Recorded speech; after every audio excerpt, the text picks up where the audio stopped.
Comment ne pas tomber dans le piège de la folie du pervers narcissique? Bonjour à tous, je suis Tiffany Dulost, psychologue clinicienne, psychothérapeute EMDR. Voilà, alors hier je vous ai fait une vidéo sur... alors attendez, comment j'ai mis comme... Qu'est-ce que j'ai mis comme titre sur l'amour? En amour, il y en a toujours un qui aime plus que l'autre. Bon, vous irez la voir, cette vidéo, et je la reprends là aujourd'hui, mais par rapport à la relation qu'on peut avoir avec une personnalité toxique, dont le pervers narcissique, mais ça peut être aussi avec le psychopathe et une personnalité aussi qui peut être antisociale. Donc, comment pas tomber dans le piège d'une relation avec un pervers narcissique? Alors, déjà, ce qu'il faut savoir, si je fais un parallèle avec ma vidéo d'hier, c'est que avec un pervers narcissique ou un manipulateur, tel que le psychopathe, la personnalité antisociale et la personnalité perverse, tout cela, on peut mettre toutes ces personnalités-là dans ce qu'on prénomme, mais qui n'est pas une vraie personnalité inscrite dans le DSM-4, on peut les mettre dans le type de personnalité évitante. D'accord? Qui n'est qu'un symptôme des 3 personnalités dont je vous parle actuellement. Il faut savoir que déjà, avec ce genre de personnalité, vous n'irez jamais à la dernière étape de l'amour, qui est le véritable amour, à mon sens, qui est l'amour profond. L'amour profond. Donc pour ça, je vous laisse aller voir ma vidéo sur ma vidéo précédente. Donc la dernière étape de l'amour profond, c'est l'amour vrai, l'amour inconditionnel, l'amour dans lequel on se sent en sécurité et où on ressent toujours du désir pour l'autre. Mais c'est un amour qui est vraiment très très profond, où on est là pour l'autre, on s'entraide tout en vivant des moments de magie et de sensations très très fortes au niveau des émotions amoureuses, où il peut y avoir quelques confrontations, mais toujours dans le respect de l'autre et avec beaucoup de communication et de bienveillance. Donc, ce genre de personnalité nous amèneront jamais à cet amour profond. Elles vont simplement nous donner l'illusion qu'on peut y arriver. L'illusion qu'on peut y arriver. D'accord? Donc, on connaît tous la première période de passion vécue avec un pervers narcissique et la période de love bombing, où le pervers s'adapte complètement à vous, mais tout ça vous écoute, est d'accord avec vous surtout, vous trouve merveilleuse, parfaite et appuie, sans que vous en ayez conscience, sur tous vos petits traits de bons soldats. Il appuie en disant que vous êtes merveilleuse. Alors, les petits traits de bons soldats, c'est que vous êtes une personne capable de remise en question, de faire des efforts pour l'autre, une personnalité battante, une personnalité perfectionniste, une personnalité résiliente qui a vécu des choses mais qui a réussi à avoir la force de toujours se remettre en question pour s'en sortir, une personnalité bien sûr généreuse et au-delà de ça, il a bien perçu votre personnalité empathique. Empathique. Votre personnalité qui a du cœur pour les autres. Donc, il vous recrute comme ça, le pervers narcissique. Il vous recrute comme ça. Et quand vous êtes en période de love bombing, il vous complimente, mais alors à fond, au-delà de votre physique, parce qu'il va quand même choisir, le pervers narcissique ou le psychopathe va choisir une belle femme, mais il va vous complimenter au-delà de votre physique sur tous ces traits-là de bons petits soldats. C'est-à-dire que il vous fait comprendre, mais par le compliment, regardez un peu, par le compliment, donc les remarques positives en période de love bombing qui nous flattent, qui nous font du bien, qui nous remplissent, on se sent aimé à ce moment-là, on se sent adulé, on se sent admiré. Mais ils ne vont pas vous complimenter sur d'autres choses, ils vont vous complimenter vraiment et appuyer vraiment sur le fait que vous êtes fabuleuse parce que au fond, vous êtes un bon petit soldat. Hein, un bon petit soldat, c'est une personnalité capable de faire des efforts, je redis, hein, résiliente, perfectionniste, parfaite, hein, donc perfectionniste un peu parfaite, hein, vous êtes parfaite hein, pour lui, et bien sûr généreuse, bienveillante, voilà. Et il veut vous tenir, c'est comme ça. Ce qu'ils veulent au fond, c'est que vous soyez un bon petit soldat. En fait, derrière tous ces compliments-là, se cachent des mots sous-jacents, des mots derrière. Quand ça ne va pas dans leur sens,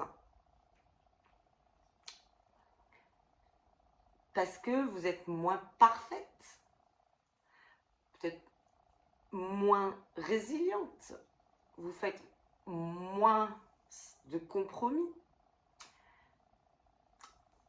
Dans la période de confrontation, de désillusion, ils vous ont tellement complimenté sur ce côté bon petit soldat qu'à un moment donné, ils vont au contraire vous dire mais t'as une petite imperfection là. Et vous, ça va vous toucher. Parce que vous voulez qu'ils vous aiment, qu'ils vous admirent, qu'ils vous aiment comme il vous a aimé dans cette période-là. Et donc, ça veut dire, au fond d'eux, fais des efforts. Fais des efforts. Il va vous demander des efforts pour être parfaite pour eux. Mais vous allez vouloir dire à un moment donné, dans cette période de désillusion, hein, de confrontation, au fond, que eux ont changé. Ils ne sont plus dans les compliments. Ils montrent leur imperfection eux-mêmes. Mais plutôt que de dire qu'ils sont dans l'imperfection, ils vont vous demander d'être parfaite pour que eux aillent mieux. Et que c'est parce qu'on a des imperfections qu'ils vous aiment moins, entre guillemets. Ils vont être capables de vous dire des mots tels que « fais-moi plaisir », tels que « tu ne sais pas exploiter mon potentiel amoureux ». Tu ne sais pas mon potentiel d'amour comme il peut être grand si tu changes, si tu es gentil avec moi, si tu es un bon petit soldat. Il va vous faire croire qu'on s'est présenté à lui au départ et que c'est eux qui sont en désillusion. Et que c'est nous qui leur avons menti. Nous, ayant la personnalité bienveillante et empathique, on va se dire, mince, ouais, peut-être que là je suis moins bien. Effectivement, on ne peut pas être toujours super bien dans la vie, hein, parfaite. Ce n'est pas possible, ça j'en reparle après. Et il va nous dire dans cette période de confrontation, il va nous dire, tu seras aimé au fond si tu es parfaite. Et là, tu n'es pas si parfaite que ça, en fait. Tu m'as trompé sur ta personnalité. Tu m'as fait croire que tu étais une personnalité forte, résiliente, un bon petit soldat, que tu étais parfaite, que tu avais un certain perfectionnisme. Tu m'as fait croire tout ça, que tu étais résiliente. Mais en fait, tu m'as trahi, tu m'as trompée. Si tu veux que je t'aime, alors ça c'est sous-jacent, hein. C'est sous-jacent, il ne va pas le dire comme ça, bien qu'il y en a qui vont le dire, hein. Tu ne sais plus exploiter mon potentiel d'amour. Si tu es gentille avec moi, je te donnerai tout l'amour et on pourra être soudés. Donc ils vont nous donner l'illusion qu'en changeant nous, en étant parfaite, que on pourra aller vers l'amour profond qui va être sécurisant et protecteur, etc. Donc, tout ça, c'est tout ça qui va nous maintenir dans la relation avec ce genre de personnalité manipulatrice sans cœur. Folle. On parle de folie. On va être maintenu parce qu'on va commencer à douter. Ils vont nous faire douter de ce qu'on est. De ce qu'on est. Et ils vont nous demander d'en faire toujours plus pour répondre à leurs besoins. Et on n'aura pas le droit, à ce moment-là, de fléchir. Il faudra être parfaite. Si on fléchit, ils vont nous remettre en question sur ce qu'on est, sur tout ce qu'on avait avant de les rencontrer. C'est-à-dire une personnalité forte, résiliente, je redis, hein, résiliente, perfectionniste, généreuse, empathique, avec du cœur. Ils vont nous dire qu'en fait, on n'a pas de cœur, qu'en fait, on est manipulatrice. En tout cas, ils vont nous rabaisser et nous changer notre personnalité. Et toujours, ils vont essayer, dans tout ça, de nous dire qu'on n'est plus parfaite. Ils veulent nous faire viser la perfection. Et c'est là qu'on rentre dans l'illusion. Nous, on va vouloir qu'ils nous aiment à nouveau, comme au début du love bombing de la relation.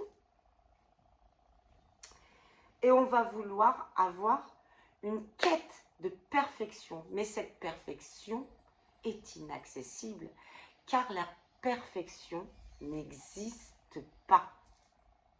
La perfection n'existe pas. On va toujours vouloir en faire plus. On va accepter l'inacceptable pour être le bon petit soldat qui sera toujours imparfait. Parce que l'être humain est imparfait. L'être humain a des émotions. Et il va vouloir nous faire devenir un robot à son service. Et là, on sera en plein dans le gaslighting, c'est-à-dire l'enfumage mental, à toujours vouloir lui montrer qu'on est parfaite et lui confirmer que ce qu'il aimait au départ de notre relation amoureuse, on l'est toujours. Et donc on va se perdre et on va certainement pas arriver à la phase d'amour profond avec ce genre de personnalité-là. On peut être maintenu toute sa vie avec une personnalité perverse dans la relation avec une personnalité perverse, mais on n'atteindra jamais l'amour profond. Jamais. Et il faudra renoncer à l'amour équitable. Il faudra renoncer à l'amour équitable. Le pervers contrôle et nous, on est sa proie, son bon petit soldat. Il lui contrôlera. Et nous, on va rentrer dans une forme de dépression, car on ne saura plus quels sont nos besoins. Voilà, je vous laisse réfléchir à tout ça. Si vous avez aimé cette vidéo, vous pouvez liker, ça me ferait toujours plaisir, bien sûr. Partagez, parce que, en fait, j'ai oublié de vous dire une chose très importante. J'ai oublié de vous dire, pour vous en sortir, il va falloir lâcher prise sur votre côté perfectionniste. Il va falloir lâcher prise. C'est-à-dire arrêter d'être un bon petit soldat. Comprendre qu'on n'est pas parfait. On a des imperfections. Ok? Être peut-être moins empathique. Empathique, oui, mais pas se suradapter. Surtout être empathique envers nous-mêmes, avant tout. Arrêter de faire des efforts. Et accepter aussi qu'on n'a pas toujours des capacités de résilience rapide. Il va falloir lâcher prise sur ces traits de personnalité qu'on a et comprendre qu'on est des êtres imparfaits et c'est dans nos imperfections et notre vulnérabilité qu'on va pouvoir accéder au véritable amour. Lâchez prise, s'il vous plaît. Si vous avez aimé, abonnez-vous également à ma vidéo et partagez ma vidéo à ma chaîne. Voilà. Excusez-moi, c'est le matin. Je ne suis pas encore totalement réveillée. En tout cas, je vous embrasse fort. J'espère que vous avez aimé cette vidéo. Je vous fais des bisous. Je vous souhaite une belle journée. Bisous.